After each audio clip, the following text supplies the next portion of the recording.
Welcome to Great Foods with Greg. I'm Greg, your host. And today we're going to be making a thing called Welsh Rarebit. The way it was written is Welsh Rabbit, but it's not a rabbit. It's an awesome, awesome cheese soup. Whoops.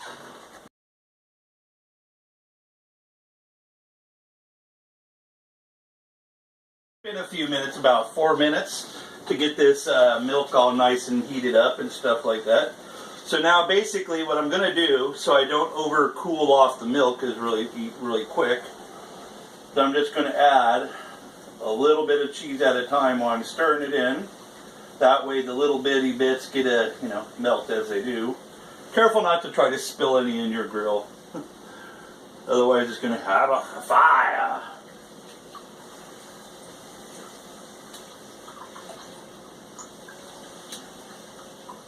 And generally, if you have more than one person helping you cook, generally you want one person to concentrate on this while everybody does everything else.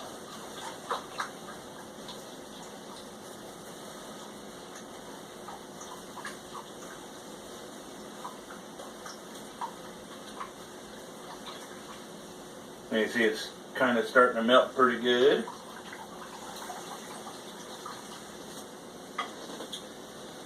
Wow.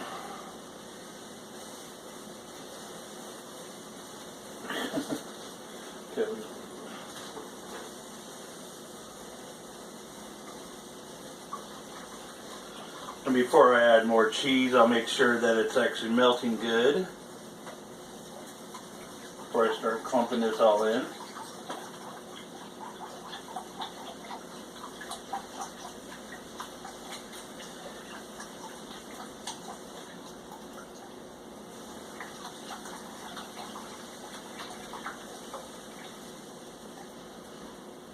Now see, traditional recipes call for just sharp cheddar, and I tried it one time doing exactly what the recipe said, and this is before I even went gluten-free. The milk and the cheese just coagulated so fast and hard, it was like, ugh, what the heck's wrong with this thing? So this is why I incorporate the 3 cheeses or up to 5 cheeses. You don't ever want to use like a really hard one like Parmesan and those kind. If you do, very, very little bits and grind it up very, very tiny.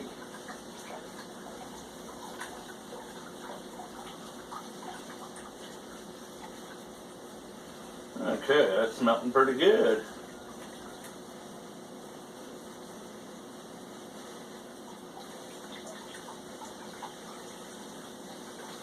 Yeah, there's a lot of stirring that's involved in this. Gonna let that set for just a second. Grab the other cheese, bring it over here. Grab a drink of my soda pop.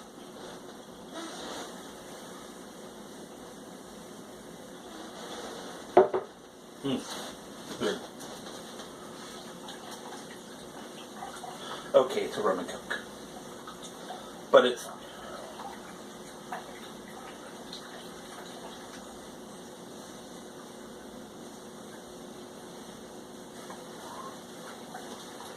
we're going to increase this heat up to about a 6.5 on the dial.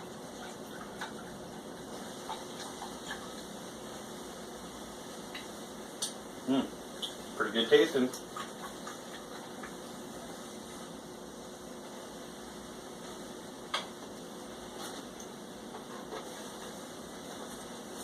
Dump in the rest of that cheese.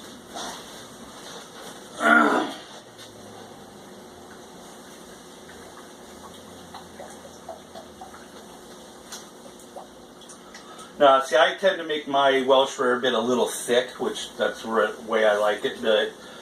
And that way, when you're done using it, you can just store the rest later, add a little milk to it, heat it up, and you're good to go for another round or two. And this is a very decadent dish. If you want, you could use this as a cheese soup and just add some like potatoes and stuff into it, incorporate it while you're cooking.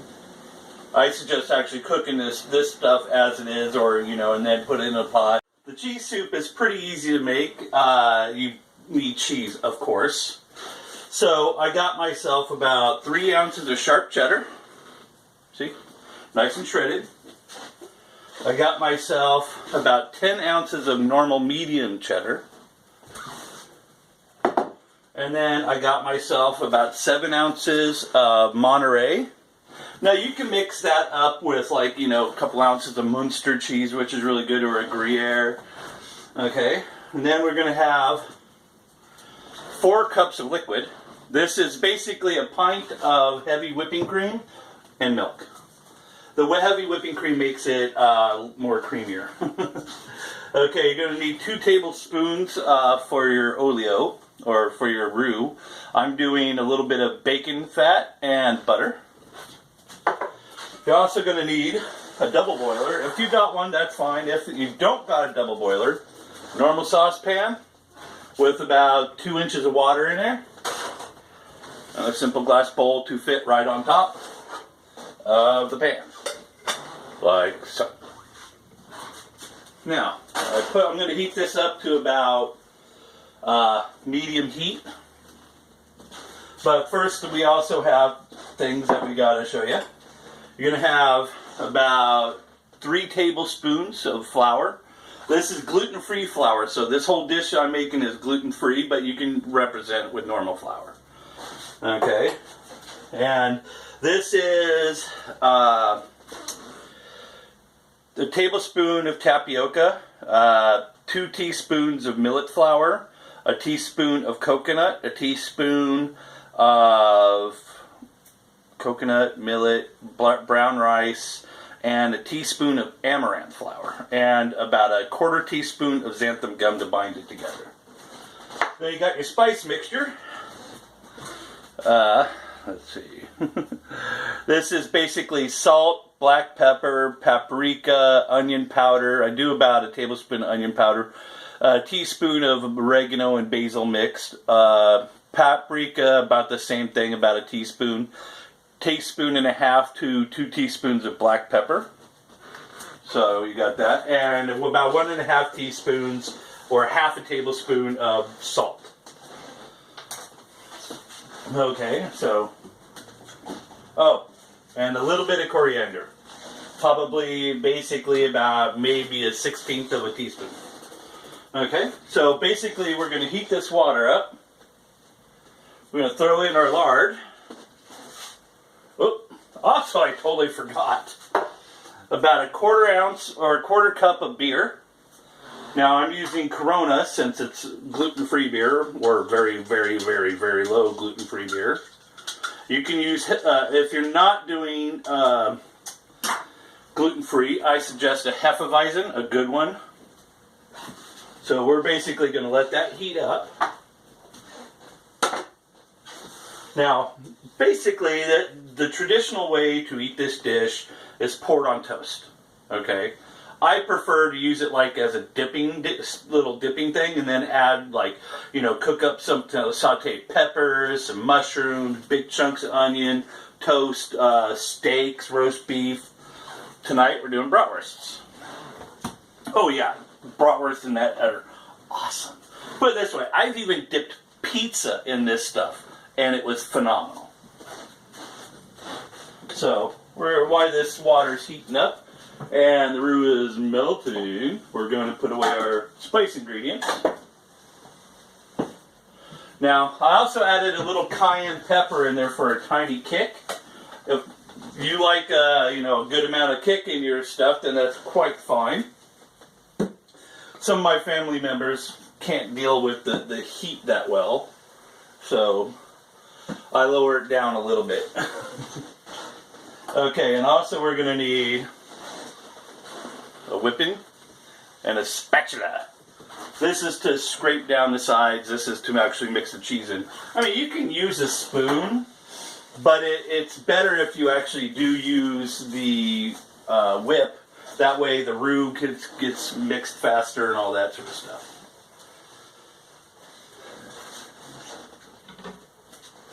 Okay. Let's stir this around. So it takes roughly about 2 minutes So while that's going on, I'm actually going to take my beer and pour it right into my milk mixture. And slowly stir it in so I don't, curdle the milk at all. Because, a lot of different things can curdle your milk.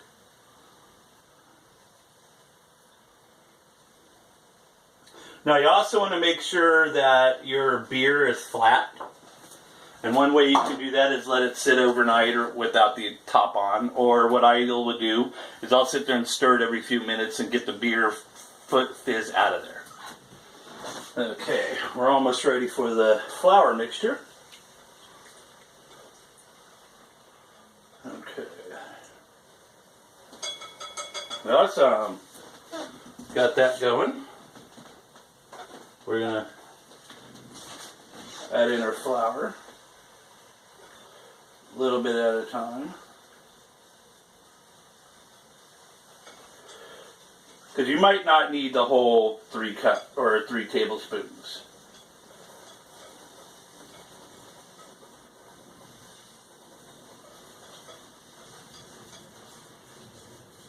I hope you guys are having a wonderful sunny day. I know it's crazy up here in Washington. It's actually the sun's shining outside, as you can tell by the light. And it's like, oh my God, the sun's shining. It's either that or it's the evil god Sauron. And if that's the case, then you're never going to find those hobbits. Ever. Okay, now we got the roux made. I'll let this just curl up a little bit. I'm going to add a little bit of this milk, about a half a cup, so I can incorporate the roux into it.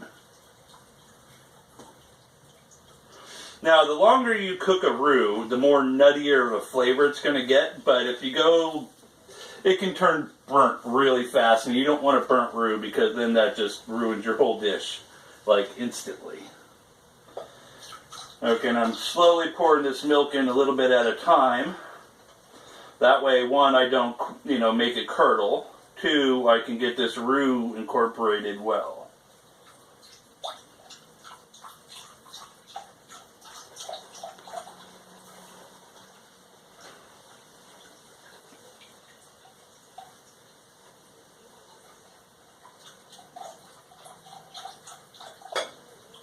Now I'm going to let that heat up for a minute. Now I'm going to add my spices. And I kind of drizzle them in as I stir because you don't want them to clump in and then you have clumps everywhere.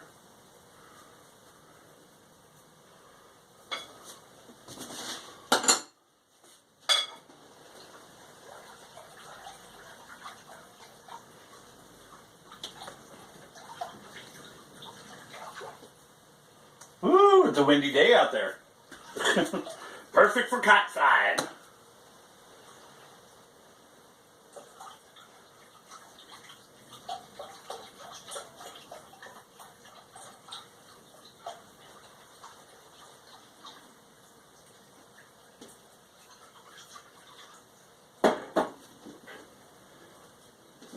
Kind of want to make sure that bowl stays level if you can. Okay, since we already used all the flour we need, I'm just going to go ahead and dump that. One thing about cooking shows, I need people to clean up after me. Okay, now I got the 3 types of cheeses. Obviously, the Monterey is a little bit more creamier and lighter than the sharp cheddar. So the sharp cheddar I'm actually going to add last, because I want to make sure that the creaminess of the cheese is actually incorporated kind of first. So I'm going to bring this baby over.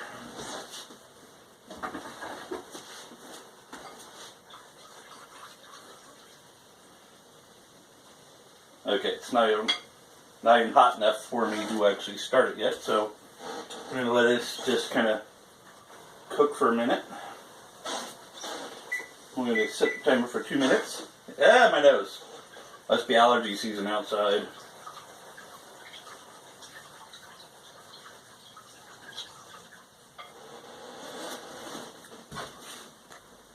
I got this temperature kicked up to about 7. because you need to get that milk really hot to start, you know, cooking up the cheeses. You see how it's nice and stringy like that? And the sharp cheddar, definitely you want it kind of hot, or pretty hot. So not boiling, but pretty close to boiling. Because you don't want to scald it.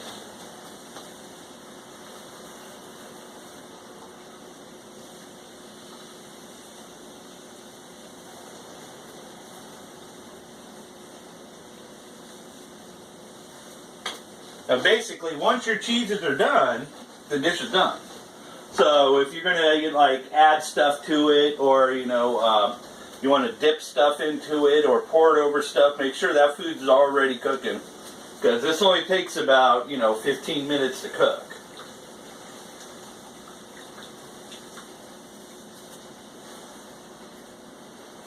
And once that cheese goes in and it's hot enough melt, it comes out pretty fast. I try to, do a nice, like, swirly motion like that when I'm stirring, so that makes I get all the cheese cooked up.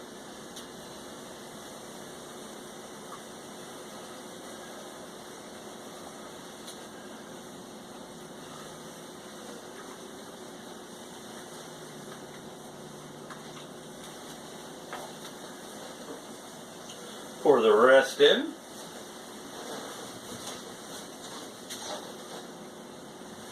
Give it a nice vigorous stirring. Make sure you don't spill it everywhere.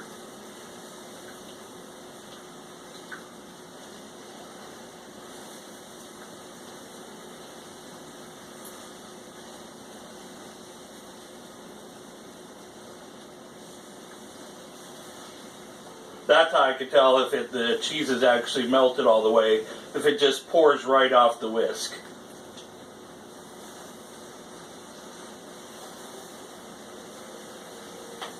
Okay, I'm going to do a little bit of scrape down.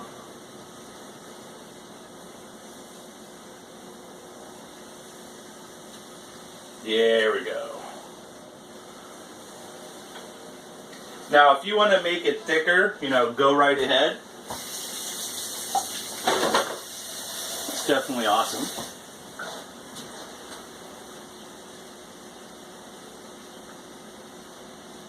Yeah, that's almost done. So now I can turn off the stove. So I don't want to burn the pan that it's in.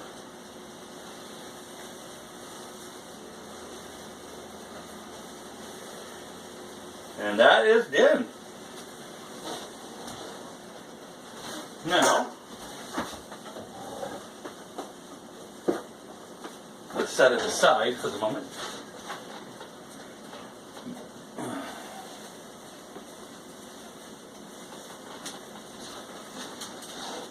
Be very, very careful lifting it off, because you got all that steam and the hot water that it might drip on your toes.